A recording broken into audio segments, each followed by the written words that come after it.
Students, कैसे हैं आप लोग? होप आप सब बहुत अच्छे होंगे।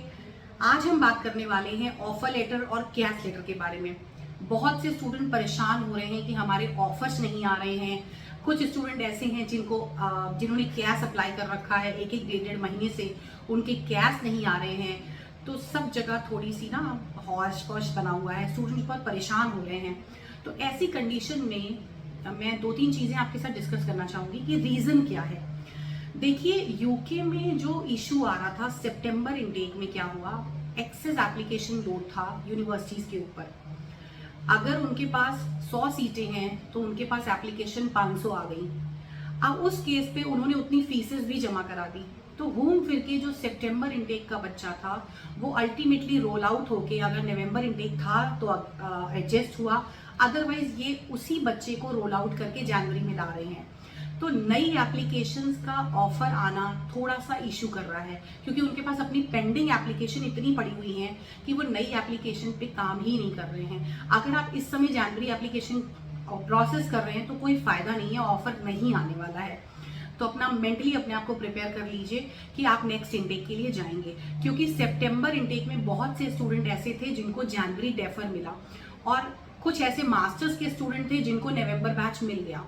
तो ऑफर लेटर जो आने थे वो अभी 10 नवंबर तक आ जाएंगे। इसके बाद आप उम्मीद मत रखिए, क्योंकि बहुत सी यूनिवर्सिटीज में कैश डेडलाइन ही 15 टू 20 नवंबर है। तो जब कैश डेडलाइन 20 नवंबर है, ऑफर 10 दिन पहले आ भी रहा है, तो वो उतने लेवल पे प्रिपरेशन नहीं हो पाएगी। आप फंड्स कैसे रेडी करोगे, बहुत सारी चीजें हैं, तो कोई सीन नहीं बनता है। ऑफर लेटर की जगह पर यूनिवर्सिटीज इस समय कैश पे काम कर रही हैं, तो ऑफर लेटर डिले हो रहा है। अगर आपका इन केस जनवरी का इनटेक निकल जा रहा है तो पैनिक मत होइए, देयर इज इनटेक। आपके पास अप्रैल इनटेक है, जी हाँ, कुछ यूनिवर्सिटीज के पास अप्रैल इनटेक अवेलेबल है। आप अप्रैल के लिए अपनी एप्लीकेशन प्रोसेस कर सकते हैं, और वो अप्रैल इनटेक की एप्लीकेशन 20 नवंबर के बाद शुरू हो जाएंगी, राइट। तो फिलहाल ये ऑफर लेटर की बात हुई। अब हम बात करते हैं कि कैश लेटर में कहाँ प्रॉब्लम आ रही है। देखिए, कैश लेटर में एप्लीकेशन जो कैश रिक्वेस्ट डेट होती है वो जनरली 15 नवंबर है, और जिन्होंने कैश अप्लाई कर रखा है उन पे भी यूनिवर्सिटी इसलिए टाइम ले रही है क्योंकि वो कोर्स वाइज चेक कर रहे हैं। अगर आप मास्टर्स में जा रहे हैं तो वो उनके पास बैच वाइज सिस्टम है कि जिनका 7 जनवरी से बैच शुरू होने वाला है वो उनको पहले कैश प्रोसेस करेंगे, जिनका 20 जनवरी से शुरू होने वाला है वो लेटर ऑन आएगा। लोड बहुत ज़्यादा है यूनिवर्सिटीज़ के ऊपर, तो कैश तो आएगा, आप टेंशन मत लीजिए। मास्टर्स वाले बच्चे डेफर हो सकते हैं, यूजी के बच्चों का डेफर होना रेयर है, इसलिए क्योंकि यूजी के बच्चे के पास अब जो नेक्स्ट इनटेक आएगा वो सितंबर आएगा। अंडर ग्रेजुएट स्टूडेंट के लिए साल में केवल 2 इनटेक ही होते हैं। कुछ यूनिवर्सिटीज ऐसी हैं जो साल में 3 इनटेक चलाती हैं, राइट। तो जो 2 इनटेक वाली यूनिवर्सिटीज हैं तो वो आप मान के चलिए कि यूजी के बच्चे का कैश नहीं रुकना चाहिए, आ ही जाएगा। बाकी रहा मास्टर्स के स्टूडेंट का, that can be deferred. Application lot ज्यादा है तो उनके पास फेब्रुअरी इनटेक भी है, मार्च इनटेक भी है, देन अगेन मई इनटेक भी है मास्टर्स के स्टूडेंट्स के लिए। तो वो मास्टर्स वाले स्टूडेंट को इजीली एडजस्ट कर सकते हैं, डेफर कर सकते हैं। ओके, डिपेंड करता है कौन सी यूनिवर्सिटीज है। कुछ यूनिवर्सिटीज ऐसी हैं जो बहुत टाइम लेती हैं कैश इशू करने में, राइट। कुछ ऐसी हैं जो रैंडमली उन्होंने स्टार्ट कर दिया है। अगर हम बात करें यूनिवर्सिटी ऑफ बेडफोर्डशायर की, तो they have started releasing the cash. उनकी एप्लीकेशन हो भी चुकी, उनका डेडलाइन भी खत्म हो गया, कैश डेडलाइन भी उनकी 28 अक्टूबर थी जो निकल चुकी है। तो now they are working on that. अब वो जो है सिर्फ इस पे काम कर रहे हैं, राइट, अपने कैश पे। अब आप सोचिए कि मेरे कुछ स्टूडेंट ऐसे थे जिनके कैश 2 से 3 दिन में आए। ओके, तो डिपेंड करता है यूनिवर्सिटी कौन सी है और उनका अपना डेडलाइन कैसा है। आप डेडलाइन के अकॉर्डिंग चलिए। अगर यूनिवर्सिटी आपको डेडलाइन दे रही है तो आप कोशिश करके उससे 10 दिन पहले ही अपना सबमिशन डाल दीजिए। अगर आपको 28 अक्टूबर की डेट मिली है तो आप कोशिश करके 18 अक्टूबर तक डॉक्यूमेंटेशन जमा कर दीजिए। ओके, क्योंकि जिनके जिनके जल्दी जल्दी कैश रिक्वेस्ट आती जाती है, यूनिवर्सिटी उस हिसाब से प्रोसेस करती जाती है। ये रहा ऑफर और कैश की बातें। कहीं कहीं पर इनटेक ही कैंसिल हो रहे हैं, कहीं कहीं पर हाई कमीशन बहुत ज्यादा स्ट्रिक्ट हो गया है, कंप्लायंस जो है वो परेशान है, क्योंकि यूजी के बच्चे इनरोल ही नहीं हो रहे हैं। इस पे तो आप ये कह सकते हैं पार्लियामेंट में भी बहुत चर्चा चली कि जो इंटरनेशनल स्टूडेंट आ रहा है, अंडर ग्रेजुएट स्टूडेंट जो आ रहा है, वो रुक ही नहीं रहा, वो भाग जा रहा है, वो इनरोलमेंट ही नहीं करा रहा है, विड्रॉ कर जा रहे हैं। अगर 100 बच्चे इनरोल हो रहे हैं तो 100 में से 70 स्टूडेंट भाग जा रहा है। तो यूजी को लेके सारी यूनिवर्सिटीज बहुत ज़्यादा वरी हैं, चिंता में हैं कि हम इनका कैश तो इशू कर देते हैं लेकिन ये बच्चे पढ़ते नहीं हैं। तो इस कंडीशन को लेते हुए भी कुछ यूनिवर्सिटीज़ थोड़ी सी स्ट्रिक्ट हुई हैं, वो एंड मोमेंट पे भी बहुत असेसमेंट कर रही है। अगर आपकी फीस जा चुकी है और अगर यूनिवर्सिटी आपका कैश के टाइम पे इंटरव्यू लेती है, अगर उनको नहीं समझ में आ रहा है तो आपका कैश कैंसिल करके वो नहीं प्रोसेस करेंगे। कुछ यूनिवर्सिटीज़ हैं जो आज भी स्ट्रिक्ट है यूजी के स्टूडेंट्स को लेके। जैसे हम बात करें यूनिवर्सिटी ऑफ लॉ की, यूनिवर्सिटी ऑफ बेडफोर्डशायर की, और आपका लंदन साउथ बैंक यूनिवर्सिटी, ये ऐसी यूनिवर्सिटीज़ हैं जो सब डिपॉजिट करा ले रही हैं, उसके बाद बच्चे से कह रही है हम आपका प्री कास्ट इंटरव्यू लेंगे या कैश के टाइम पे हम बात करेंगे। अब वो इंग्लिश के लेवल को भी चेक कर रही हैं। एक चीज़ और याद रखिए, उत्तर प्रदेश यूपी बोर्ड का बच्चा या उत्तराखंड बोर्ड का बच्चा वो नहीं ले रहे हैं, चाहे स्टूडेंट के 80-90% मार्क्स क्यों ना हो। यूपी स्टेट को तो उन्होंने कहीं ना कहीं ब्लैकलिस्ट कर दिया। जैसे पंजाब हरियाणा होता था, अब उत्तर प्रदेश भी जुड़ गया है। अब वो यूपी के पासपोर्ट पे आईएलटीएस मांगने लगे हैं। लाख आपके परसेंटेज बहुत अच्छे हैं, आप 90% वाले स्टूडेंट हो, आप क्रेडिबिलिटी इंटरव्यू निकाल लोगे, लेकिन यूनिवर्सिटी ने अपना सेल्फ टेस्ट डाल रखा है। सेल्ट का मतलब सेल्फ इंग्लिश लैंग्वेज टेस्ट, जो यूनिवर्सिटी ले रही है, जिसमें वो आपका इंग्लिश का लेवल चेक कर रही है। अगर आप उसमें फेल हो जाते हैं तो दोबारा कोई चांस नहीं है।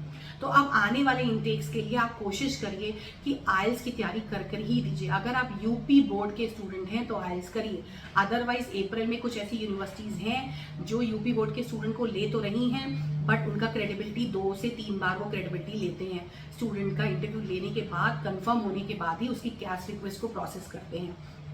ओके, तो आने वाला समय जो है वो अंडर ग्रेजुएट स्टूडेंट्स के लिए थोड़ा सा टफ होने वाला है, क्योंकि अंडर ग्रेजुएट स्टूडेंट 9-10 लाख रुपए फीस भी पे करके जाते हैं, उसके बाद भी वो बच्चे वहाँ नहीं पढ़ते हैं। मास्टर्स का बच्चा एक्टिव रहता है, टिका रहता है, पढ़ाई करता है, और उसको पता है कि मैं जब अपनी डिग्री कंप्लीट करूंगा तो मुझे आगे जाके PSW मिलेगा, तो वो स्टूडेंट टिका रहता है, क्योंकि उसकी फीस भी कम होती है। अल्टीमेटली देखिए, मास्टर्स के स्टूडेंट की फीस 14-15 हज़ार पाउंड है, तो 10-11 हज़ार पाउंड वो यहाँ से पे कर जाते हैं, रेस्ट ऑफ द वो पेमेंट प्लान बनवा लेते हैं और अपनी फीस देते रहते हैं। तो इस समय जो चीज़ें हैं वो यूजी के स्टूडेंट को लेके थोड़ी सी स्ट्रिक्ट है, एक चीज़। दूसरी चीज़, पीटीई का स्कोर बच्चे यूज़ कर रहे हैं। पीटीई आपका कितना जेन्युइन है ये बहुत ज़रूरी है। अब जो प्रॉब्लम सामने आ रही है वो ये आ रही है कि स्टूडेंट के मार्क्स हैं 70% मान लीजिए मार्क्स हैं इंग्लिश में, उसने पीटीई भी दे दिया, लेकिन वो एक्टिव नहीं है बोलने के मामले में, वो बोल नहीं रहा है। तो वो ये समझ जाते हैं कि ये स्टूडेंट कितना जेन्युइन है कितना नहीं है। तो सारी चीज़ें जेन्युइन रखिए। यूजी के बच्चे को थोड़ा सा होमवर्क करना पड़ेगा, अगर वो एक इंग्लिश स्पीकिंग कंट्री में जा रहा है तो उसको अपनी इंग्लिश पे काम करना होगा, राइट। तो परेशान मत होइए, ऑफर लेटर भी आएंगे, कैश लेटर्स भी आएंगे। अगर आपने एप्लीकेशन देर से लॉन्च करी है तो ऑफर आने के चांसेस बहुत कम है। यूनिवर्सिटी ऑफ ईस्ट लंदन बंद हो चुका है, बेडफोर्डशायर ने एप्लीकेशन क्लोज कर दी है, कोवेंट्री क्लोज हो चुका है। तो जो अच्छी अच्छी यूनिवर्सिटीज है, बीपीपी ने अपना इनटेक ही कैंसिल कर दिया, they are planning to move on some March या अप्रैल में वो अपना प्लान करने वाले हैं। लंदन साउथ बैंक अभी एक्टिव है, उनकी एप्लीकेशन ओपन है। तो अल्टीमेटली ये ऐसी यूनिवर्सिटीज हैं जो फटाफट सारा काम निपटाती जा रही हैं। हर्टफोर्डशायर के पास तो खैर बैच ही नहीं था जनवरी का, राइट। तो कोशिश करके थोड़ा सा ध्यान दीजिए अप्लाई करते समय, और टाइमली अप्लाई करिए। अगर आप लेट हो जाएंगे तो यूनिवर्सिटी को नहीं पड़ी है, they have n number of application, उनके पास ऑलरेडी एप्लीकेशन पड़ी है जिसको वो रोलिंग आउट ऑलरेडी कर रहे हैं, they have n number of applications, right. इसका एक रीजन और भी हो सकता है कि ऑस्ट्रेलिया और कनाडा में रिफ्यूजल आने की वजह से भी सारा क्राउड यूके आया है। ऑस्ट्रेलिया भी इस समय अलग मूड में है, तो ऑस्ट्रेलिया में भी रिजल्ट उतने अच्छे नहीं आ रहे हैं, तो ऑस्ट्रेलिया का बच्चा भी कहीं ना कहीं अपने आप को यूके मूव ऑन करने की कोशिश कर रहा है। आइल्स का बच्चा है, यूके 100% देगा, वीज़ा रेशियो अच्छे रहेंगे।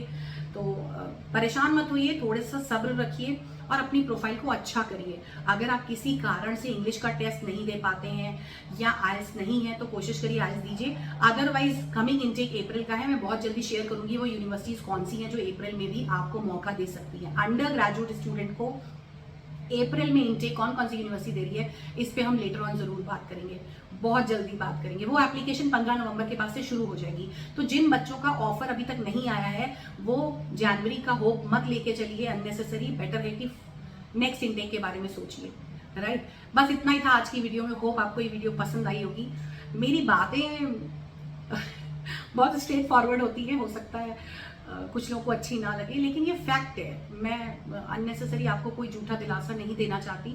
जब तक आप प्रोफाइल पे काम नहीं करेंगे, यूनिवर्सिटी एक्सेप्ट नहीं करेंगी। यूनिवर्सिटी के पास आपसे अच्छी प्रोफाइल वाले बच्चे हैं। अगर किसी के पास 6.5 7 बैंड वाला बच्चा है तो वो आपको क्यों लेंगे विदाउट आइल्स?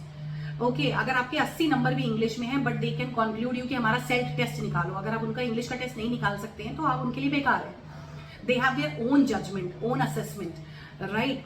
होप आपको ये वीडियो पसंद आई होगी। पसंद आए तो लाइक करें, शेयर करें, सब्सक्राइब करें। मिलते हैं नई वीडियो के साथ। Thank you so much.